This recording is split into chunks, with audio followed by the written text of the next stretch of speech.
ಮಕ್ಕಳಿಗೆ ರಾಜಕಾರಣಿ ಮಾಡಬೇಕು, ಟಿಕೆಟ್ ತರಬೇಕು, ಲೋಕಸಭಾ MP ಮಾಡಬೇಕು, ರಾಜ್ಯಸಭಾ MP ಮಾಡಬೇಕು.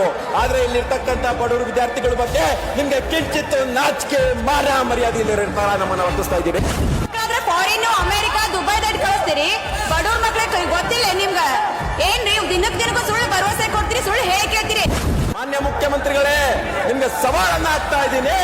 ತಾಕತ್ತಿದ್ರೆ, ನಿಮಗ್ ತಾಕತ್ ಅನ್ನೋದಿದ್ರೆ, ದಮ್ಮಿದ್ರೆ ಪ್ರಪಂಚದಲ್ಲಿ ಮತ್ತೊಂದು ನೇಪಾಳವನ್ನ ಸೃಷ್ಟಿ ಮಾಡಬೇಡಿ. ಯಾಕಂದ್ರೆ ವಿದ್ಯಾರ್ಥಿಗಳ ಶಕ್ತಿ ಇವತ್ತು ಎಲ್ಲ ರಂಗಗಳಲ್ಲಿ ಕೂಡ ಮೀರಿಸುವಷ್ಟು ಶಕ್ತಿ ಇದೆ ಅಂತ ಹೇಳ್ತೀವಿ. ಬಿಟ್ಟಿ ಭಾಗ್ಯ ಏನು ಬೇಡ, ವಿದ್ಯಾರ್ಥಿ ಜೀವನಕ್ಕ ದಾರಿ ದೀಪ ಆಗೋದ್ ಕೊಡ್ರಿ. ಬಿಟ್ಟಿ ಭಾಗ್ಯ ತಗೊಂಡ್ ಏನ್ ಮಾಡ್ತೈತ್ರಿ? ನೀವ ಬರ್ರಿ ನಮ್ಮ ಮನೆಗೆ, ನಾನೇ ನಿಮ್ಗೆ 4,000 ಕೊಡ್ತೀನಿ. ನಮ್ಮ ಮನೆ ಬಂದ್ ಕುಂಡ್ರೆ 4,000 ಆಗಿದ್ದೆ ನೀನು ನೋಡೋಣ. ಇವತ್ತು ನಮ್ಮ ತಂದೆ ತಾಯಿಗಳು ಸಾಲ ಸಮದ ಮಾಡಿ ಏನಾದ್ರು ಓದಬಹುದು, ಆದ್ರೆ ನಮ್ಮ ವಯಸ್ಸು ಮುಗಿದು ಹೋಗ್ತಾ ಇದೆ. ನಿಮ್ಗೆ ಏನ್ ಅನ್ಸಲ್ವಾ? ನಾವು ಹೆಣ್ಣು ಮಕ್ಕಳು ಬೀದಿಗೆ ಬಂದು